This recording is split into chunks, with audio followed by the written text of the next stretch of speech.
वो होता है, वो क्या होता है, कांस्टेंट होता है, इसका सम इक्वल होता है। फिर इसके ऊपर कुछ लिमिटेशन थी जिसके बारे में हमने बात करी थी। यहाँ तक आपको कोई डाउट है यशस्वी? No sir. कोई डाउट नहीं है, ओके।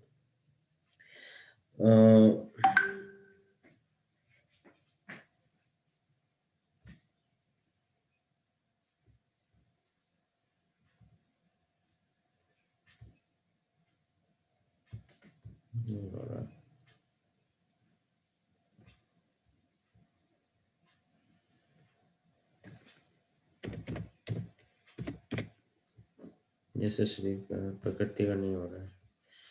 चलिए हम कंटिन्यू करते हैं। तो आज का जो टॉपिक है दैट इज हम लेते हैं टॉरिसेलिस लॉ ऑफ ई फ्लक्स। ठीक है, टॉरिसेलिस लॉ ऑफ ई फ्लक्स।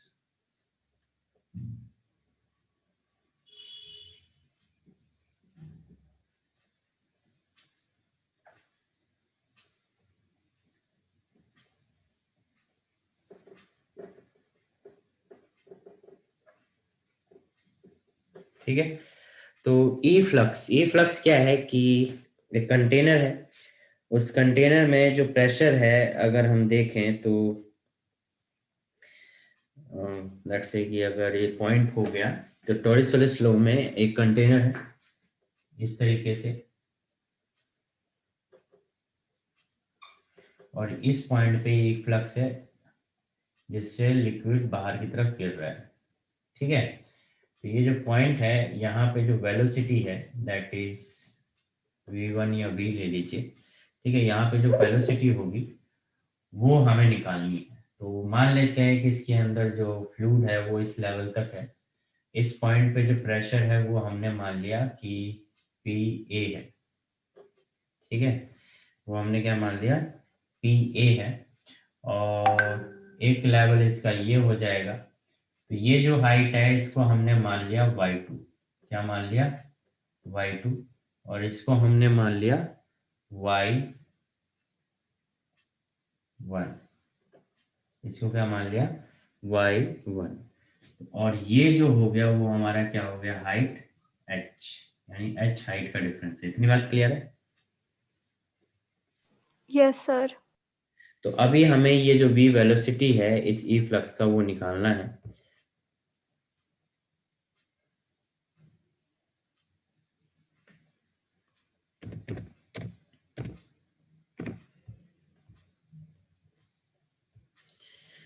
तो दूसरी बात अगर आप देखो जो प्रेशर है, ठीक है, वो प्रेशर जो अगर हम देखें तो लेट्स से कि अच्छा ये यहाँ, तो ये मान लो ये जो पॉइंट है ये प्रेशर P है। यहाँ पे मान लीजिए प्रेशर P है, और इस पॉइंट पे प्रेशर PA है। क्योंकि क्लोज कंटेनर है तो यहाँ पे प्रेशर P है। अगर ओपन कंटेनर होता तो एटमॉस्फेरिक प्रेशर होता। यहाँ पे ओपन है इसलिए यहाँ पे एटमॉस्फेरिक प्रेशर PA है। ठीक है, तो दो पॉइंट हो सकते हैं। कौन कौन से पॉइंट हो सकते हैं, एक पॉइंट ये पॉइंट ए ले लो, इस पॉइंट को बी ले लो। ठीक है, तो अगर हम अकॉर्डिंग टू बर्नौलीज प्रिंसिपल, है ना, according to Bernoulli's Bernoulli's principle, तो total energy at level B is equal to total energy, इस तरीके से लिखो, total energy at level B is equal to total energy at level A. ठीक है, इतनी बात क्लियर है? तो लेवल बी की बात करें तो लेवल बी पे एक हाइट है, प्रेशर है और वेलोसिटी भी है। तो यहाँ पे इसके पास प्रेशर है, हाइट है तो पोटेंशियल एनर्जी भी है। ठीक है, ठीक है, हाइट है तो पोटेंशियल एनर्जी भी है, हाफ रो, हाफ सॉरी रो जी एच हो जाएगा ना। पोटेंशियल एनर्जी क्या होगा, रो जी एच, प्लस वेलोसिटी है तो काइनेटिक एनर्जी भी है, रो हाफ रो वी स्क्वायर। ठीक है, ये बात क्लियर है? और यस सर। बी लेवल है तो बी की हाइट क्या है, y1, टच की जगह हम क्या लिखेंगे, y1। इतनी बात क्लियर है? Yes sir. Total energy at level A, at level A की बात करें इस पॉइंट पे, इस पॉइंट पे इसके पास हाइट है y2 और प्रेशर है p, वेलोसिटी नहीं है, तो हम कह सकते हैं कि प्रेशर p है प्लस हाइट है, तो पोटेंशियल एनर्जी का रो जी y2। हमें क्या निकालना है, वेलोसिटी निकालना है। तो हम क्या कर सकते हैं कि वेलोसिटी निकालना है, तो ये टर्म यहाँ हो गई half rho v square is equal to p minus P A plus rho g y2 minus rho g y1। तो इसको हम लिख सकते हैं half rho v square is equal to क्या हो गया कि हम लिख सकते हैं rho g y2 minus y1 plus p minus P A. ठीक है, वी स्क्वायर निकालना है, तो v square is equal to क्या हो गया, रो से रो कैंसिल होगा, टू ऊपर जाएगा तो टू जी, और y2 माइनस y1 क्या है, y2 में से y1 माइनस करेंगे तो किसके बराबर होगा, h के, है ना। y2 माइनस y1 क्या हो जाएगा, h के, प्लस टू ऊपर आएगा रो नीचे जाएगा तो two pressure P A minus P E upon में रो। इतनी बात क्लियर है? Yes sir. क्लियरली दिख रहा है बोर्ड में? हाँ सर। तो ये हो गया। उसके बाद अगर आप आगे देखो तो क्या है कि हमें v निकालना है, तो हमने क्या करा कि v is equal to under root आपका आ गया two g h plus two P minus P A upon में रो। ठीक है, ये आपका हुआ वेलोसिटी ऑफ ई फ्लक्स। ठीक है, तो ये तो फॉर्मूला जब आया जब कंटेनर क्या है, क्लोज है। मान लीजिए if container is open, container is open, अगर कंटेनर ऊपर से ओपन है तो P इज इक्वल टू किसके बराबर हो जाएगा, पी ए के। P इज इक्वल टू किसके बराबर हो जाएगा, पी ए के, एटमॉस्फेरिक प्रेशर। किसके बराबर हो जाएगा, एटमॉस्फेरिक प्रेशर के। तो अगर यहाँ पे पुट करो तो हम क्या कह सकते हैं कि जो v इज इक्वल टू आ गया under root two g h plus zero आ जाएगा। तो v इज इक्वल टू क्या आ गया, टू जी एच। ठीक है, तो ई फ्लक्स की वेलोसिटी क्या हो जाएगी, रूट टू जी एच, अगर कंटेनर क्या हो, ओपन। ये बात समझ में आई? Yes sir. अब यहाँ पे एक और बात समझने की क्या है कि अगर मान लो किसी ऑब्जेक्ट को एक हाइट से ड्रॉप करते हो, ठीक है, तो उसकी जो फाइनल वेलोसिटी होती है वो क्या होती है, रूट टू जी एच होती है। ठीक है, किसी बॉडी को एक हाइट से आप ड्रॉप करोगे तो उसकी जो फाइनल वेलोसिटी होगी वो क्या होगी, रूट टू जी एच होगी। और यहाँ पे भी आप वाटर देखो तो एक हाइट से ड्रॉप हो रहा है, तो उसकी भी वेलोसिटी क्या आ रही है, रूट टू जी एच आ रही है। तो मतलब ये सेम वेलोसिटी का फॉर्मूला ही वही बन गया, रूट टू जी एच, अगर कंटेनर ओपन है तो। क्लियर है? Yes sir. सर ई फ्लक्स क्या होता है? ई फ्लक्स ये जो होल होता है, यहाँ से जो ई फ्लक्स से ये होल से क्या कहते हैं, लिक्विड जो फ्लो करके निकल रहा है बाहर के, इसको ई फ्लक्स कह रहे हैं। ठीक है, ये दिख नहीं रहा आपको ना, ये ऐसे ऐसे जो फ्लूइड निकलता है तो इसको ई फ्लक्स कह देते हैं। ठीक है सर। ठीक है, लिख लूं सर? इतना लिखो, फिर इसके बाद एक रिजल्ट उठवाऊंगा।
सर हो गया। हो गया। लास्ट में लाइन लिख लो, thus the velocity of efflux, double f कर लेना, efflux double f, thus the velocity of efflux of liquid is equal to the velocity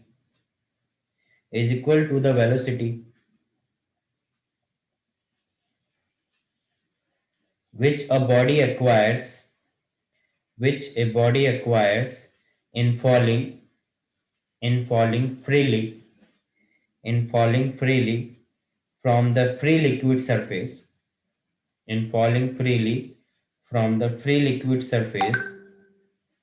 to the orifice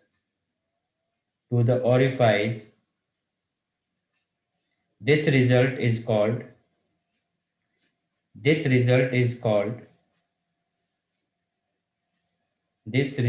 called Torricelli's law. This result is called Torricelli's law.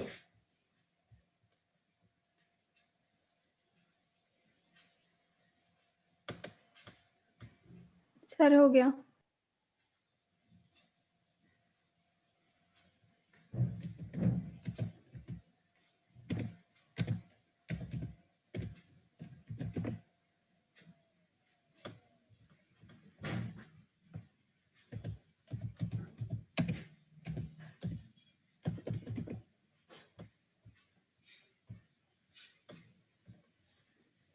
हो गया, ठीक है। तो ये जो point है, जो ये बाहर की तरफ पाइप सा ओपन है, इसको हम कहते हैं ओरिफाइस, ठीक है, इसको ओरिफाइस कह रहे हैं। और ये जो है, ये क्या है, ई फ्लक्स, ठीक है। तो क्या हो गया, टॉरिसेलिस लॉ कब कहा जाएगा? टॉरिसेलिस लॉ ये कहता है कि जितनी हाइट पे, मान लो अगर h हाइट से किसी बॉडी को ड्रॉप करोगे तो उसकी जो वेलोसिटी होगी वो भी √2gh है, और सेम हाइट यहाँ पे रखी तो ई फ्लक्स की भी वेलोसिटी सेम आ गई √2gh। इसी को हम क्या बोलते हैं, टॉरिसेलिस लॉ। क्लियर है? Yes sir. चलो ठीक है, नेक्स्ट टॉपिक पे आ जाओ, द वेंचुरीमीटर। देखो सिलेबस में बहुत चीजें कट चुकी होंगी, बट मैं कुछ टॉपिक्स करा रहा हूँ, तो आपके टीचर जिस सिलेबस के अकॉर्डिंग अगर करा रहे होंगे तो आप उसके अकॉर्डिंग पढ़ लेंगे। मतलब प्राइवेट स्कूल वाले तो सारे ही करा रहे हैं, बट अगर आप सिलेबस के हिसाब से देख लेना, जिस हिसाब से आपके टीचर करा रहे हैं, मैं पूरा करा रहा हूँ लास्ट ईयर के अकॉर्डिंग, ठीक है, ताकि आपको कोई दिक्कत ना हो। Okay sir. नेक्स्ट टॉपिक है द वेंचुरीमीटर। वेंचुरीमीटर क्या होता है? वेंचुरीमीटर होता है कि किसी फ्लो ऑफ लिक्विड, यानी फ्लूइड, जो लिक्विड किसी पाइप में से फ्लो कर रहा है, तो किस रेट से फ्लो कर रहा है, किस स्पीड से फ्लो कर रहा है, उसको मेजर करने के लिए हम यूज करते हैं वेंचुरीमीटर का, ठीक है। It is a device used to measure the rate of flow of liquid through a pipe. किसी भी पाइप से लिक्विड के फ्लो होने के रेट को अगर हम मेजर करेंगे तो किससे मेजर करेंगे? वेंचुरीमीटर से। तो वेंचुरीमीटर,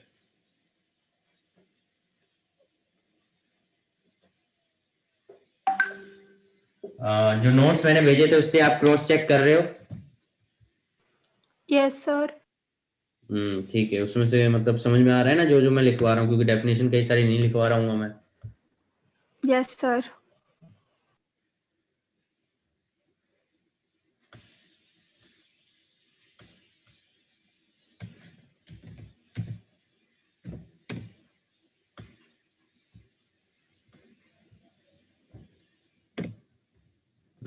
एक मिनट मैं भी देख लेता हूँ उसमें कहाँ कहाँ क्या क्या दे रखा है।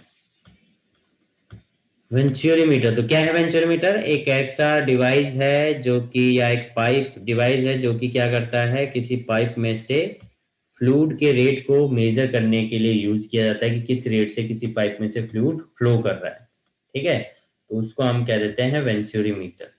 अब इसी में हम वेंचुरीमीटर में उस वेलोसिटी का फॉर्मूला निकालेंगे जिसके बेस पे हम यहाँ पे रेट ऑफ फ्लो निकालेंगे या मेजर करेंगे, वो चीज हम यहाँ पे देखेंगे।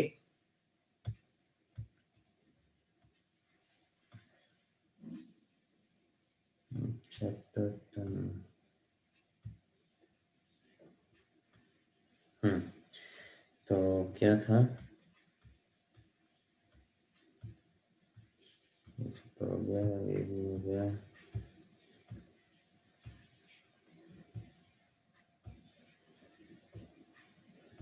दे रखा है इसमें 30 लॉ 1 सेंटीमीटर, डेरिवेशन भी है। ओके ठीक है। तो 1 सेंटीमीटर क्या है? तो ये तो आपका डेफिनेशन उसी में लिखा हुआ है, यहाँ समझते हैं 1 सेंटीमीटर में। लेट्स से कि ये एक हमारे पास 1 सेंटीमीटर का डिवाइस है।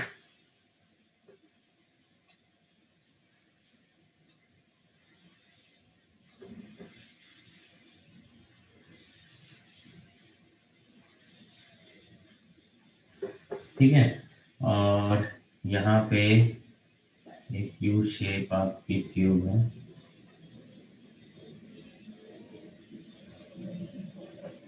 और इसमें अलग प्रेशर का, ठीक है, इसमें liquid of density rho m, ठीक है, और इनके हाइट का जो डिफरेंस है वो h है। h हाइट का डिफरेंस है इन दोनों के लेवल पे, ठीक है, ये हाइट का डिफरेंस लेवल है। और इसके अंदर जो है फ्लूइड मेजर कर रहा है, ये क्रॉस सेक्शन एरिया A1 है, और इसमें फ्लूइड जो फ्लो कर रहा है वो V1 है। यहाँ पे जो क्रॉस सेक्शन एरिया वो A2 है, और फ्लूइड जो मेजर फ्लो कर रहा है वो V2 से कर रहा है, ठीक है, ये चीज है। तो ये बात आ गई। यहाँ पे प्रेशर P1 है और यहाँ पे प्रेशर P2 है। ये बात क्लियर है? Yes sir. बात क्लियर है, ओके। तो अगर हम देखें कि अकॉर्डिंग टू बर्नौलीज प्रिंसिपल अगर हम लगाते हैं, ठीक है, तो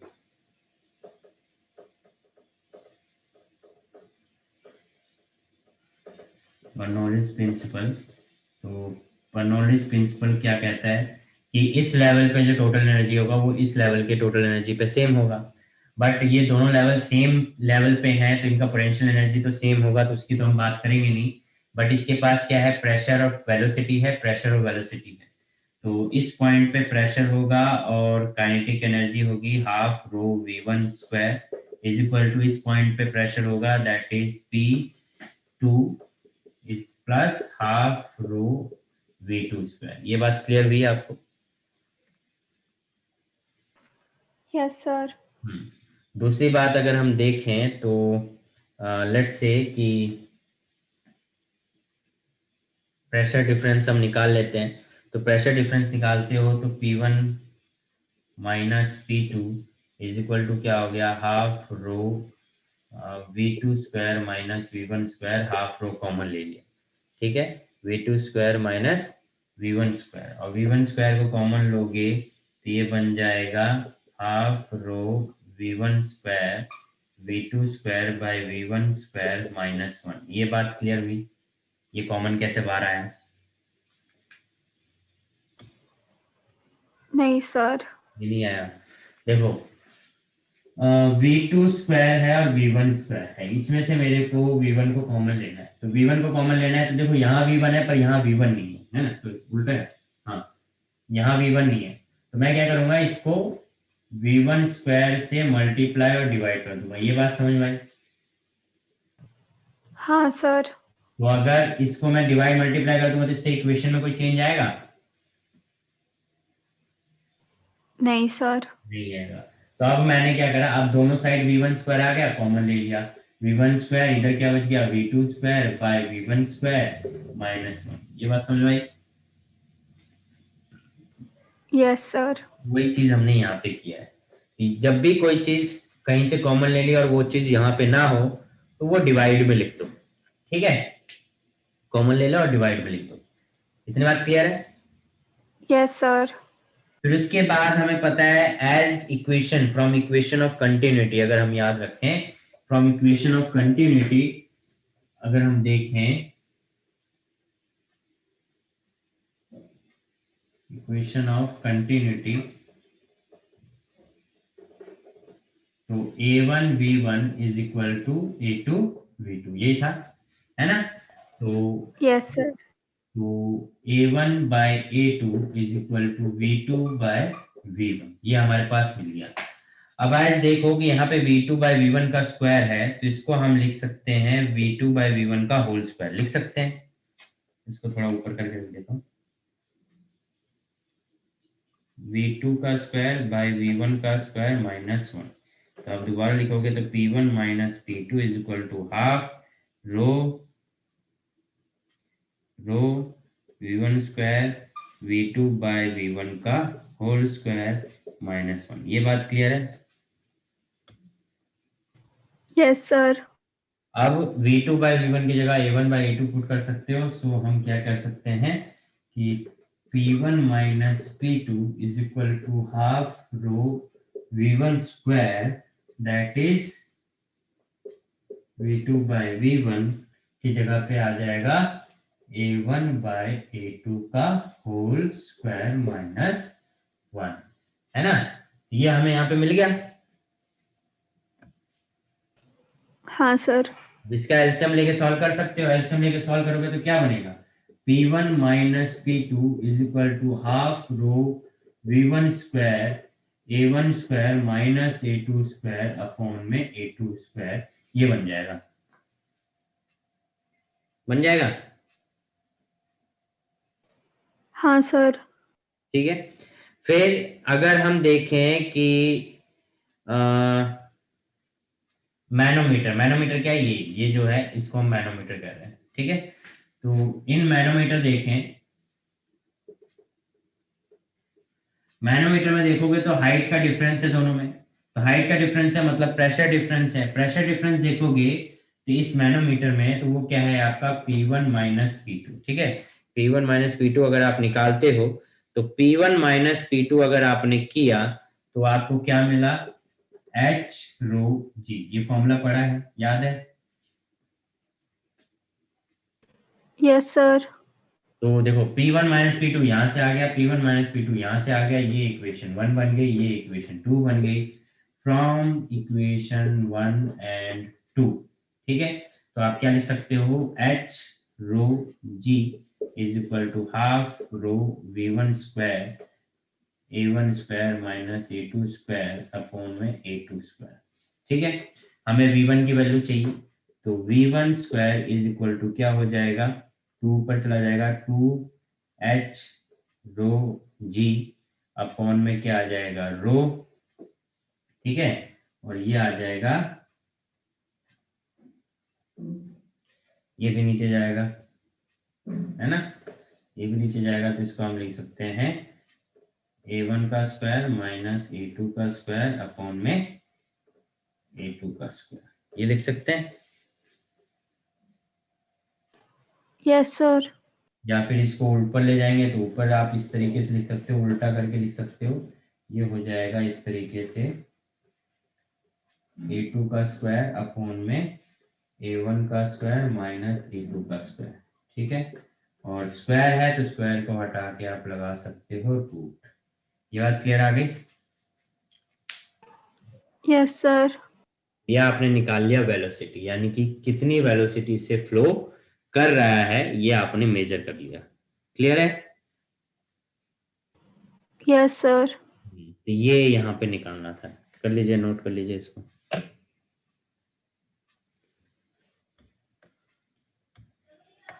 क्रॉस जो नोट्स पीडीएफ भेजे हैं उनसे क्रॉस चेक करते रहिएगा, क्योंकि मैं सिर्फ डेरिवेशन और समझाता हूँ, नोट्स आपको वहीं से लिखने होते हैं, डेफिनेशन वहीं से लिखनी होती है, तो इस चीज़ का ध्यान रखा करें। ठीक है,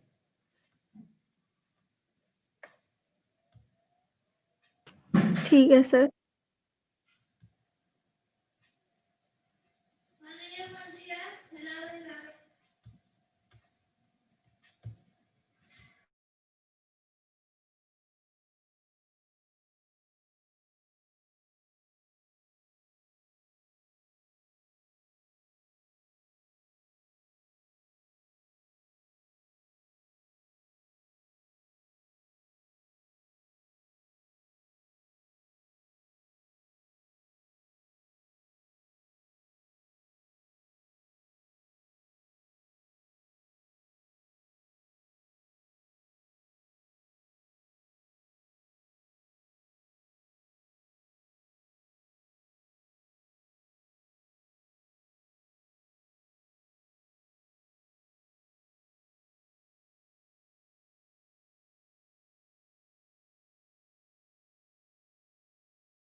स्कूल में कितने चैप्टर हो गए?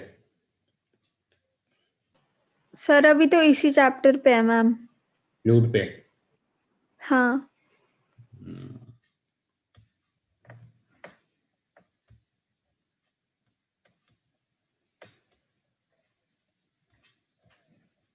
कुछ बताया अभी कि मतलब कौन से फाइनल एग्जाम कब होंगे, ऐसा कुछ?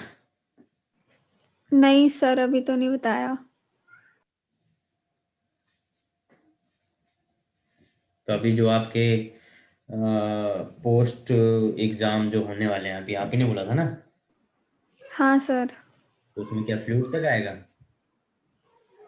सर पता नहीं, अभी बताया ही नहीं मैम ने हमें सिलेबस क्या है। अच्छा।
सर हो गया। हो गया?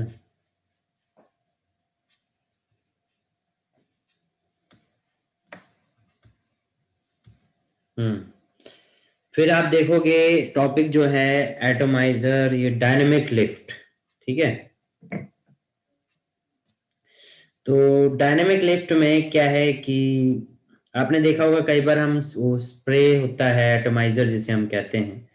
अच्छा चलो, इसमें एक चीज है कि कोई मेरे पास पेपर है, ठीक है। तो पेपर में डायनेमिक लिफ्ट की हम यहाँ बात कर रहे हैं।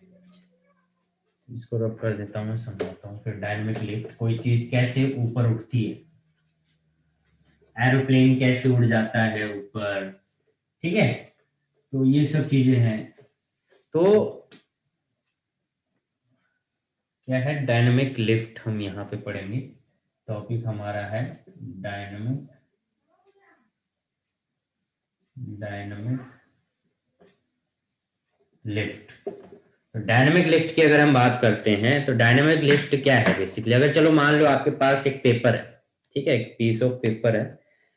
उस पीस ऑफ पेपर को अगर ऐसे आपने पकड़ रखा है, तो कैसे उस पर हवा मारूं कि वो ऊपर उड़ जाए, बता सकते हो? सर मतलब कैसे पकड़ा है? जैसे कोई भी पेपर ऐसे पकड़ रखा है, पीस ऑफ पेपर,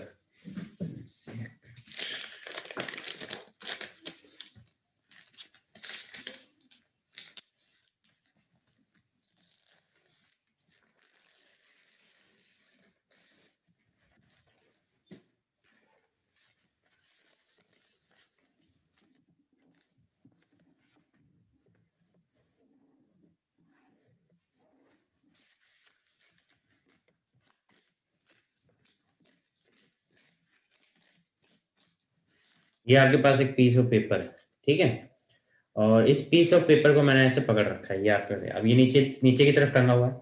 अब इसमें मैं कैसे फूंक मारूं कि ये ऊपर उठ जाए, ऐसे ऊपर उठ जाए? सर नीचे से। ऐसे हैं? हाँ। और कोई तरीका? नहीं सर। अच्छा चलो, मैं यहाँ पे अगर फूंक मारूंगा तो कहाँ जाएगा पेपर? कहीं भी नहीं जाएगा। कहीं भी नहीं जाएगा? पक्का? हाँ सर। चलो अभी देखो, फूंक मारता हूँ, आप देखना।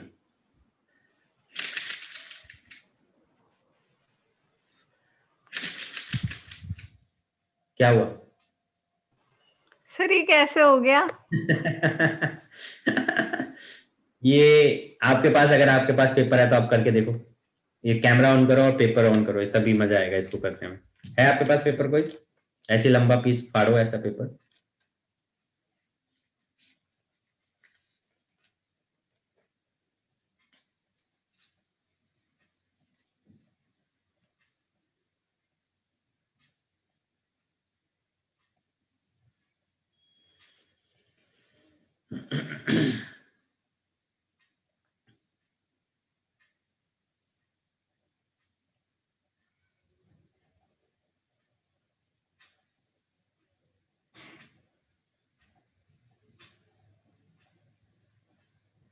कर रहे हो?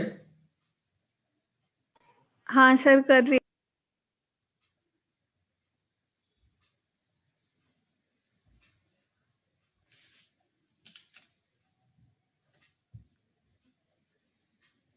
सर कैमरा ऑन करना है क्या? हाँ कर दो, तभी तो देखूं मैं आप कैसे कर रहे हो, तभी तो पता चलेगा।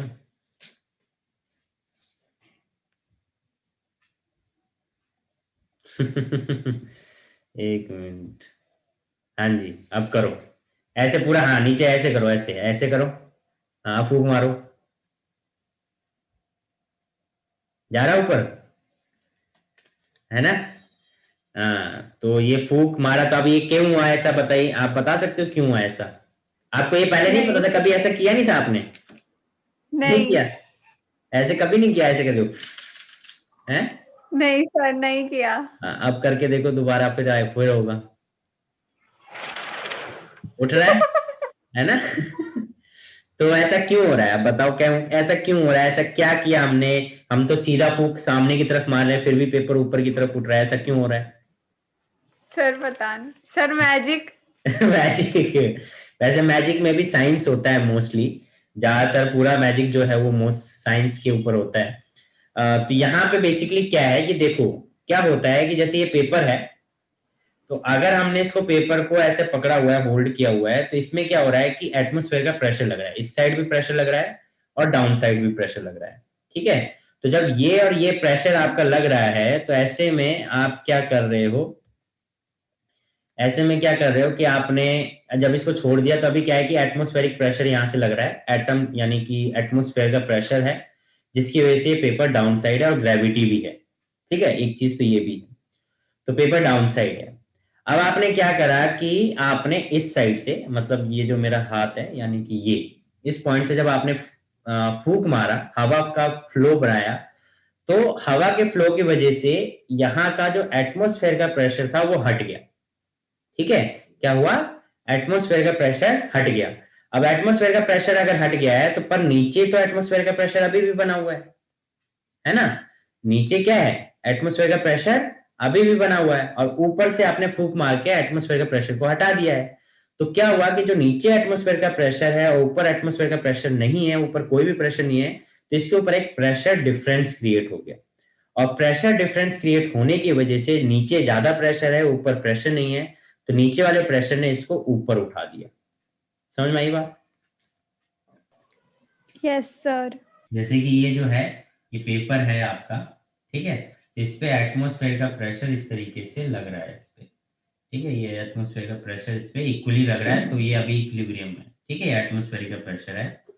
आपने जब यहाँ से फूंक मारा, तो जब फूंक यहाँ से मारा, तो क्या हुआ कि जब ये हवा आया, तो इस हवा ने पूरा इस हवा को हटा दिया, आपकी हवा को हटा दिया, तो यहाँ से ये जो हवा थी, यानी कि एयर प्रेशर था, ये हट गया। तो अभी ये प्रेशर कंटिन्यू है, यहाँ का सारा प्रेशर गायब हो गया है, ठीक है? तो यहाँ पे कोई भी प्रेशर नहीं है और यहाँ का प्रेशर एटमॉस्फेयर का कंटिन्यू है। तो प्रेशर कंटिन्यू होने की वजह से यहाँ पे और यहाँ के प्रेशर में क्या आ गया, डिफरेंस क्रिएट हो गया। यहाँ के प्रेशर में डिफरेंस क्रिएट हुआ, तो जिसकी वजह से ये पेपर अपर की तरफ उठ गया और ये पेपर ऊपर चला गया। समझ में आया? Yes sir.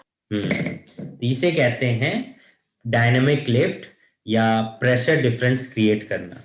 तो बहुत सी बॉडी हैं जो हवा में उड़ने लगती हैं कुछ ऐसे करने से, तो हवा में इसलिए उड़ रही हैं क्योंकि उनके ऊपर और नीचे वाले surface, upper and lower surface पे प्रेशर डिफरेंस क्रिएट कर दिया जा रहा है, जिसकी वजह से जो वो है बॉडी ऊपर उठने लगती है। ठीक है, तो डायनेमिक लिफ्ट क्या है? Dynamic lift is the force that acts on a body such as aeroplane wing, hydrofoil और a spinning ball by virtue of its motion through a fluid।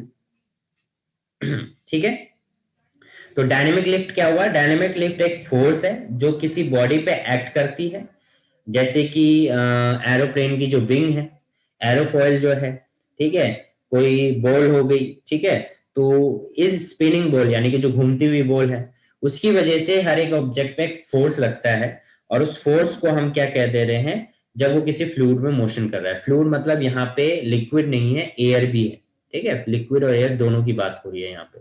ठीक है, तो फ्लूइड और एयर, फ्लूइड की बात कर दी तो लिक्विड और एयर दोनों की बात हो रही है, इसलिए यहाँ पे ये केस हो गया डायनेमिक लिफ्ट। डायनेमिक लिफ्ट इसमें लिखा है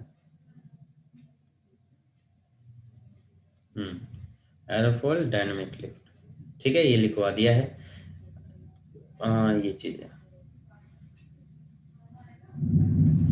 ठीक है, तो ये केस हो गया। अब आप देखोगे कि यहाँ पे कुछ चीजें हैं, जैसे कि अगर आप देखो कि अगर प्रेशर ज्यादा है तो वेलोसिटी का डिफरेंस कम हो जाएगा, ठीक है, वेलोसिटी का फ्लो ज्यादा हो जाएगा। प्रेशर अगर कम होगा तो वेलोसिटी का फ्लो ज्यादा हो जाएगा। एक क्रिएशन यहाँ पे देखना है, किसके अकॉर्डिंग? बर्नौलीज प्रिंसिपल के अकॉर्डिंग, ठीक है। बर्नौलीज प्रिंसिपल के अकॉर्डिंग देखोगे, the difference in a later pressure which causes a spinning ball to take curved path which is convex towards a greater pressure side is called magnum effect। ठीक है, यहाँ पे एक चीज है, एक तो ये आ गया डायनेमिक लिफ्ट, समझ में आया आपको? Yes sir. दूसरा एक है मैग्नम इफेक्ट, कहते हैं हम इसे। मैग्नम इफेक्ट क्या है कि जैसे कि अगर आप देखो मैग्नम, है ना सर? मैग्नम तो आइसक्रीम है। आइसक्रीम में वहाँ मैग्नम है, यहाँ पे भी मैग्नम इफेक्ट। यहाँ इफेक्ट है, वहाँ इफेक्ट नहीं होता ना, वहाँ खाने की चीज है। क्या होता है? कुछ इफेक्ट होता है, अट्रैक्ट करती है चीज आपको उधर, है। तो मैग्नम इफेक्ट, ठीक है, तो मैग्नम इफेक्ट क्या है? इसमें क्या होता है कि लेट से कि अगर जैसे बॉल है, कोई एक बॉल है, वो ये से बॉल है, अब ये सीधा अगर जा रही है तो इसमें हवा क्या है, इस तरीके से जाएगी, कर्व्ड होके जाएगी,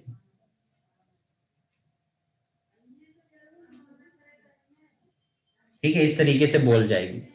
बट मान लो कि यही बॉल घूमते हुए जा रही है, यानी स्पिन करते हुए जा रही है, तो एक साइड का कर्व पाथ ज्यादा होगा और एक साइड का कम होगा, ठीक है, एक साइड का क्या होगा, कम होगा। तो ऐसे में क्या होगा कि जिस साइड का कम होगा बॉल जो है उस तरफ घूम जाएगी, क्या हो जाएगी, घूम जाएगी, यानी कर्व पाथ ले लेगी, बॉल घूमती हुई जाएगी।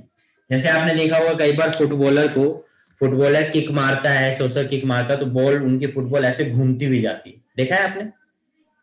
Yes sir. वो क्यों होता है? क्योंकि अगर आप बॉल सीधा मारोगे तो सीधी जाएगी, ये केस, ठीक है, बट अगर बॉल को घुमा के मारोगे तो बॉल अपना पाथ कर्व चेंज कर देती है। क्यों चेंज कर देती है? क्योंकि प्रेशर का डिफरेंस क्रिएट हो जाता है। क्योंकि क्या हो जाता है, प्रेशर का डिफरेंस क्रिएट हो जाता है, जिसकी वजह से बॉल सीधी ना जाके टेढ़ी हो जाती है और अपना रास्ता थोड़ा सा कर्व बना लेती है। इसी को हम क्या कहते हैं, मैग्नम इफेक्ट कहते हैं।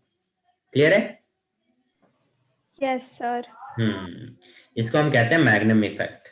तो ये है आज के लिए हमने पढ़ा डायनेमिक लिफ्ट और मैग्नम इफेक्ट।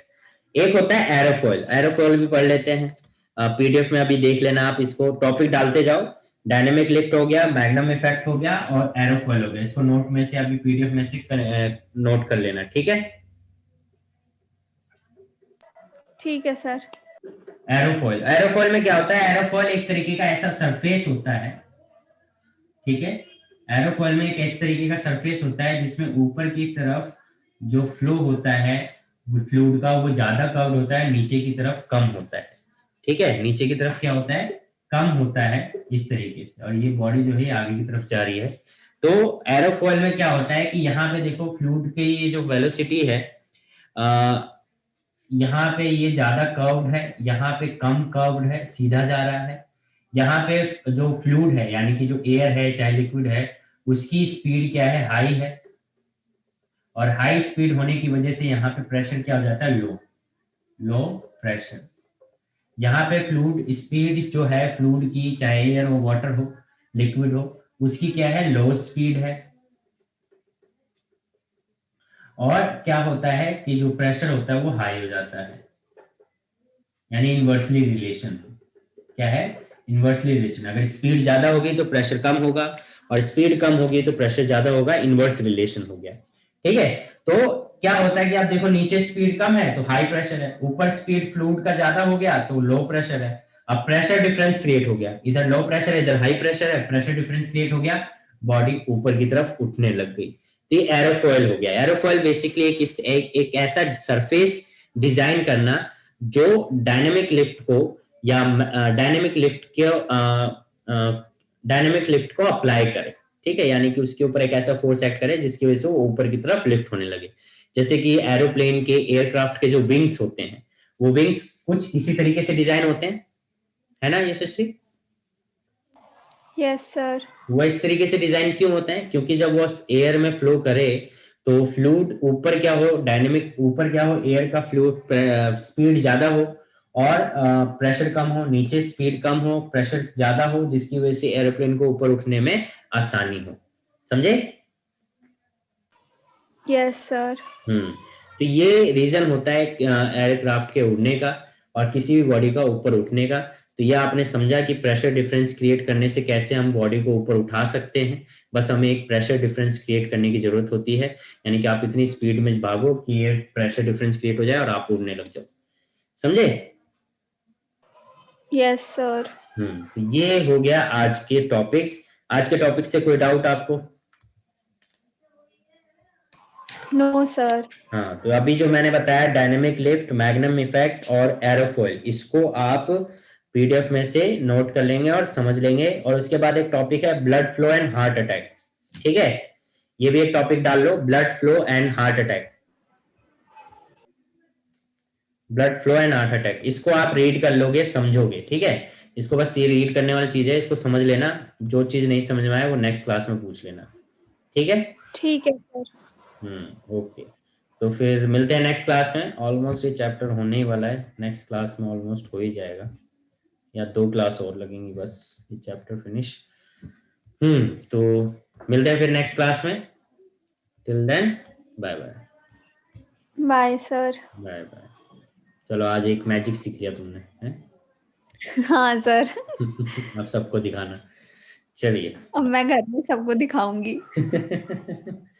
चलो, बाय। Bye sir. बाय।